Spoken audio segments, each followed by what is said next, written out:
Hello everyone, আসসালামু আলাইকুম। কেমন আছেন সবাই? আশা করি সবাই অনেক অনেক ভালো আছেন। তো রোজ রোজ মাছ মাংসের রেসিপি দেখালে কি হবে? আজ দেখাবো অন্য লেভেলের মজার একটা রেসিপি। এই রেসিপিটা দারুণ লাগে। শীতের এই শিম আর নতুন আলু দিয়ে যদি টাটকা ট্যাংরা মাছের একটা চচ্চড়ি করা যায় হাতে মেখে, তাহলে কেমন হয় বলুন তো? কেমন হয় সেটা আমি বললে কি হবে? আমার এই রেসিপিটা ফলো করে আপনারা একবার রান্না করে দেখবেন, প্লেটের ভাত কোন সময় শেষ হয়ে গিয়েছে আপনারা নিজেরাও বুঝতে পারছেন না। তো দেখতেই পারলেন আমি এখানে শিম আর আলু আগে থেকে কেটে ধুয়ে পরিষ্কার করে রেখেছিলাম। তার মধ্যে দিয়ে দিলাম গুঁড়া মশলা। আমি এখানে দিয়েছি 1.5 চামচ ধনিয়ার গুঁড়া, 1.5 চা চামচ লবণ আর দিয়েছি 1.5 চা চামচ হলুদ গুঁড়া। আর তারপর এখানে আমি 5-6টা দেশি পেঁয়াজ কেটে নিয়েছিলাম লম্বা একটু মোটা সাইজ করে, সেটা দিয়েছি। কাঁচামরিচ দিয়েছি 15-20টার মতো। আর এখানে আমি 250 গ্রামের মতো ছোট যে ট্যাংরা মাছ পাওয়া যায় টাটকা, সেই ট্যাংরা মাছগুলো কেটে ধুয়ে পরিষ্কার করে রেখেছিলাম, সেটাও দিয়ে দিলাম। আর দিয়ে দিলাম পরিমাণ মতো তেল। এখানে চচ্চড়ি তরকারিতে একটু তেলটা বেশি ব্যবহার করতে হবে, তাহলে খেতে কিন্তু দারুণ হয় চচ্চড়ি তরকারি। তো আমি এখানে 4 টেবিল চামচের মতো তেল আন্দাজ করে দিয়ে দিয়েছি। আপনারা এভাবেই দিয়ে দিতে পারবেন, তাহলে দারুণ হবে খেতে। এখন আমি হাতের সাহায্যে খুব সুন্দর করে মেখে নিচ্ছি তরকারিটা। আর এই তরকারিটা কষিয়ে না, হাতে মেখে রান্না করব। আর সেই জন্যই খেতে কিন্তু একটু বেশি সুস্বাদু হবে। ভাত খেয়ে ফেলবেন চোখের নিমিষে, তাও বুঝতে পারবেন না যে কতটুকু ভাত খেলেন। এটা দারুণ মজা হবে খেতে। আপনারা এভাবে হাতে মাখবেন একটু সময় নিয়ে। দেখতে পাচ্ছেন আমি ধীরে ধীরে খুব ভালোভাবে হাতে মেখে নিচ্ছি। এভাবে হাতে মেখে যদি চচ্চড়ি তরকারি করা হয় না, শীতের এই মজার মজার তরকারিগুলো, তাহলে কিন্তু স্বাদ একেবারে মুখে লেগে থাকে। আমি কিন্তু মাঝে মধ্যেই যখন মুখে অরুচি হয় তখন হাতে মেখে এরকম মরিচ পেঁয়াজ বেশি দিয়ে, তেল বেশি দিয়ে মজা করে চচ্চড়ি করি। খেতে কিন্তু খুবই ভালো লাগে। দুপুরের খাবারটা একেবারে জমে যায়। তো দেখতেই পারলেন আমি খুব সুন্দর করে প্রায় 10 মিনিটের মতো সময় নিয়ে সুন্দর করে মেখেছি, যেন একেবারে ভেতরে সুন্দর মতো সব মশলা ঢুকে যায়।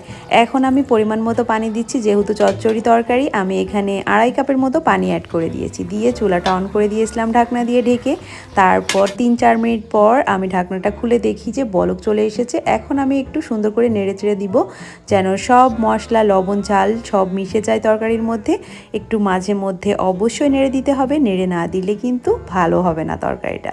তারপর দেখুন ঝোলটা একেবারে কমে এসেছে। এখন আমি একটা মজার উপকরণ দিয়ে দিব, যে উপকরণটা অনেকেরই খুব পছন্দ, আবার অনেকের পছন্দ না।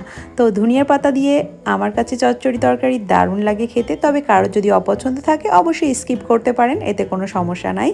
আমার কাছে গন্ধটা ভালো লাগে তাই আমি অ্যাড করে দিলাম। দিয়ে হালকা করে একটু নেড়ে চেড়ে দেবো। যেহেতু ছোটো মাছের তরকারি, খুব বেশি এখন নাড়া যাবে না, তাহলে মাছগুলো কিন্তু ভেঙে যাবে, কারণ পানিটা একেবারে কমে এসেছে।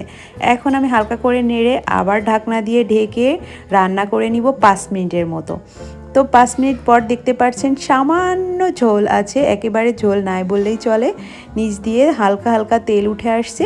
যখন দেখবেন সামান্য পানি আছে, তখন কিন্তু চুলাটা একেবারে নিম্ন আঁচে দিয়ে ঢাকনা দিয়ে ঢেকে আরও কিছুক্ষণ অপেক্ষা করবেন। যখন দেখবেন একেবারে পুরোটা শুধু তেল ছেড়ে দিয়েছে, কোনো ধরনের পানি নাই, তখন বুঝতে পারবেন আপনার চচ্চড়ি তরকারিটা একেবারে পারফেক্টলি হয়ে গিয়েছে। এই যে দেখুন, ভেতরে শুধু তেল, কোনো ধরনের পানি কিন্তু নাই।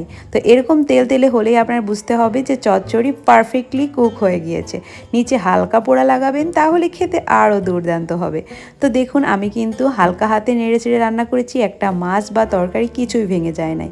তো এভাবে রান্না করলে দেখতে যেমন সুন্দর হয়, তরকারিগুলো ভালোভাবে কুকও হয়ে যায়, খেতেও কিন্তু দারুণ হয়। তো আপনারা যখন রান্না করবেন একটু সাবধানে নাড়াচাড়া করবেন, তাহলে তরকারিগুলো ঘেটে যাবে না, দেখতেও খারাপ লাগবে না। আমি সবসময় এভাবে রান্না করি। দেখুন চচ্চড়িটা সুন্দর মতো কুক হয়েছে। একটু হালকা করে পোড়া লাগিয়ে নিচ্ছি।